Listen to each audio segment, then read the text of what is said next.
Don't touch it with your nose. It smells a little bit like an Outback Steakhouse. There's a dash of Miley Cyrus. Wrong Hemsworth. Yeah. I am pretty obsessed with the character Thor. I've been offered a Stormbreaker prop, and I was like, yeah, right. This can't be real. It was from a guy that had gotten a bunch of stuff in the past, but sometimes you have to be buyer beware with this guy. We may choose or not choose to put that in. I say you remember that? I mean, if we're talking about exposing fakers and stuff. Yeah, why should what? Use his name. Yeah. Like, So he doesn't fake things, but he does not check what he. well, buys. I wouldn't say that he doesn't fake things. So this guy says to me, I have a guy that I know who worked on the film, and he has a Stormbreaker that he's looking to sell. And I'm like, okay, is it stolen? He's like, no, he was able to get it legitimately, which in retrospect, since the film was just made, and at this point Marvel is very aware of what they've got, but I was so obsessed with the character Thor, I was like, okay, I wanted to believe. I wanted to believe it was real. I wanted to believe it was legit. So I go and send this guy a lot of money. A couple weeks pass by, a couple months pass by. Literally 4 months after pestering the guy that I've paid a lot of money to, and I've done other deals with him, so it wasn't like it was the first time and I was like, I'm gonna go to the police or anything. It's just like, come on, let's get moving. I know sometimes he take a little bit of time, but this is insane. And he gets me the piece. And I look at it, and something doesn't seem right. And then I ask my friend Martin to take a look at it. Mm-hmm. I could see right away that all of the handle was rapid prototype. Looking at the head, you could see that it was a computer model that wasn't matching the real one. A ton of people online have modeled this head, but the details are wrong. Yeah, when you first got it and you had me look at it, I'd spent a couple days on it, kind of comparing to behind the scenes photos and comparing to Stormbreakers that had been on display at Comic-Con. Right. And I could tell after really looking at it that it didn't look right. And then he walked in and immediately he went, yeah, that's fake. The difference also, the big flaw that these guys do when they print and do a computer, everything's really sharp. You know, when you look at this, it's a lot looser. It's not as sharp. It's not as tight. It's more, you know, on a film you don't need it to be perfect, unless you have a big close-up of it, and that's the hero one. Right, and that one was clearly, because it was fairly lightweight. It felt hollow. It was clearly a fake, and then I went online, and I saw a ton of them online. On eBay, people were selling them for like $500, $700, $1,000. Which I knew about. I mean, I knew about all this type of stuff, but I'm getting it from a source who at the time I still trusted. So why did you trust this guy if you knew that he had sold fakes before in the past? Well, I didn't know he sold fakes. I knew that there were pieces that he had sold that turned out to maybe not be exactly what he thought it was, and he's also sold good stuff in the past, like legitimate good stuff that had matched. But you got prey to one of the old cons, which is, hey, here's a real $100 bill. That's right. Here's a stack of real $100 bills. Oh, and then start throwing it.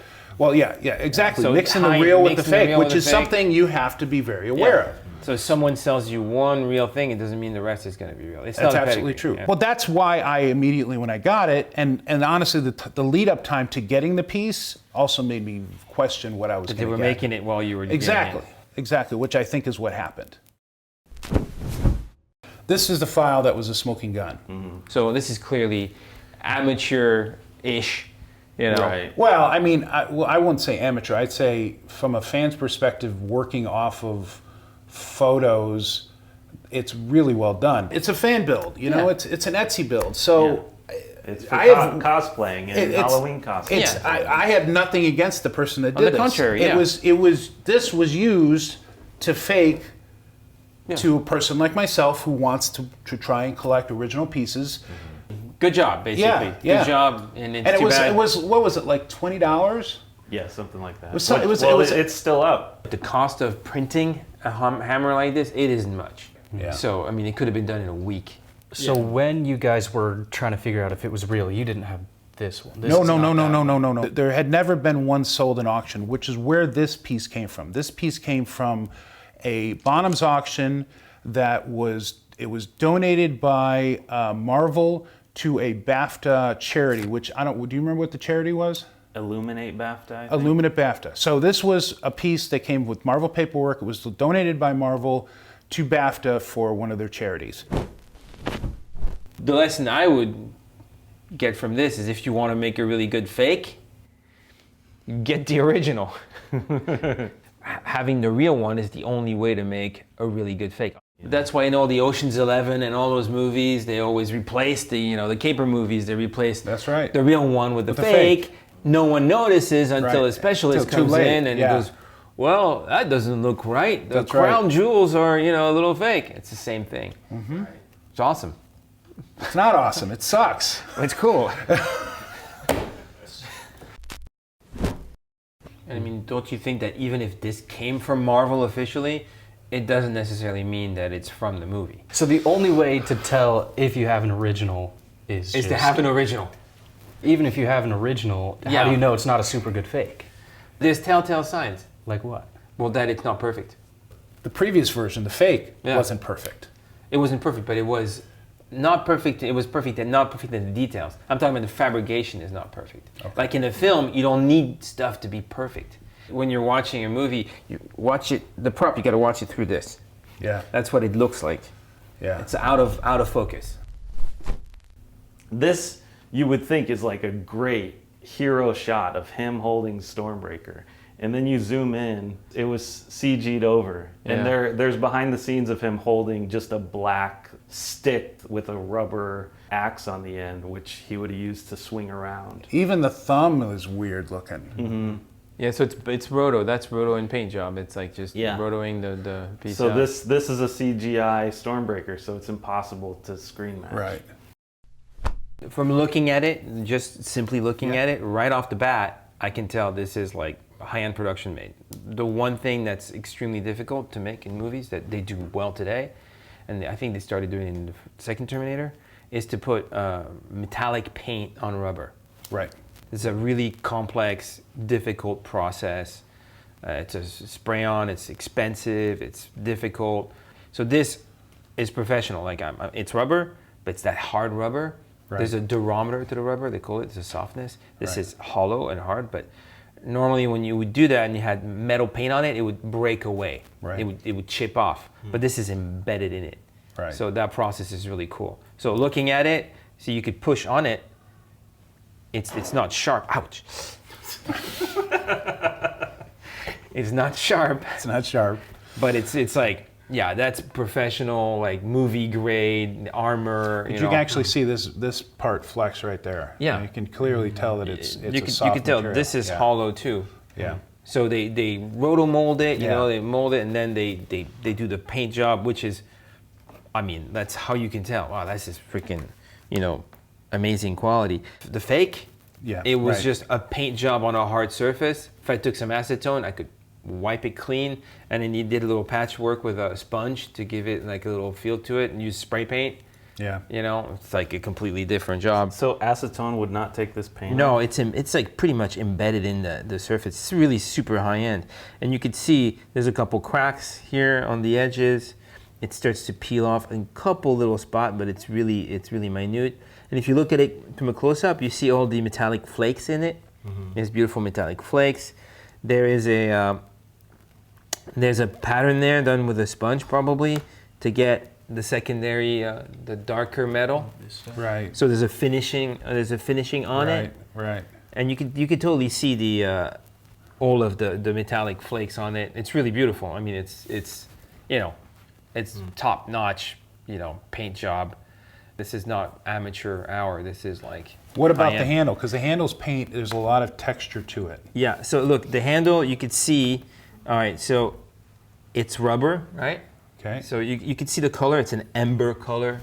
Right. So which a you lot can of- see actually down at the Yeah. base as well. So a lot of the polyurethane rubbers are like amber color.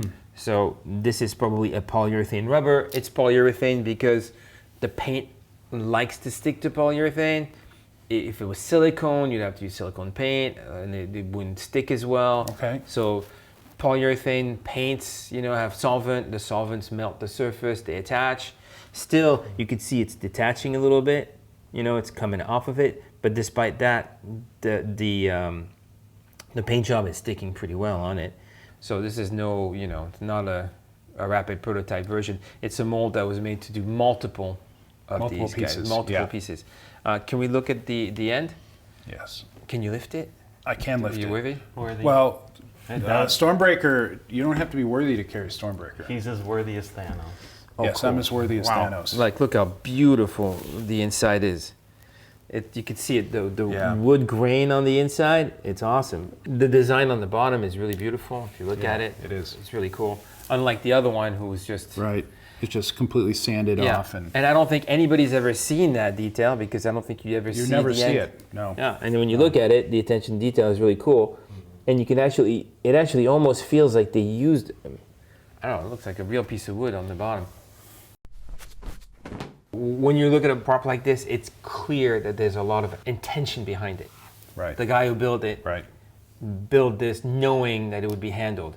So this shows like a lot of not just artistry, but technical knowledge that the prop master had to basically say, all right, this is how you make a prop, this is how we do them, this is the material we use, and this is how it will last, and this is how it's gonna work. Right off the bat, you're like, oh, professional work, Yeah. high-end professional work versus just a rapid prototype. This is made to last, this is made to, I'm gonna sit back and here you go, have it. I'm not worried about Stormbreaker at all. I feel really good about this piece. It has the right design. It has the right feel to it. It has Marvel paperwork. Provenance is important. Where a piece comes from is important. That all being the case, we can't screen match it. So the only really way to know is talk to somebody who worked on the film. I'm gonna try and get a hold of Russell Bobbitt, the guy who was the prop master for these two films and a lot of Marvel movies. Hopefully we can get a hold of him and show him this Stormbreaker and see what he thinks of it. Russell! My hair is sticking up. Hi. How you doing? I'm Dan Lanigan. Nice to meet you.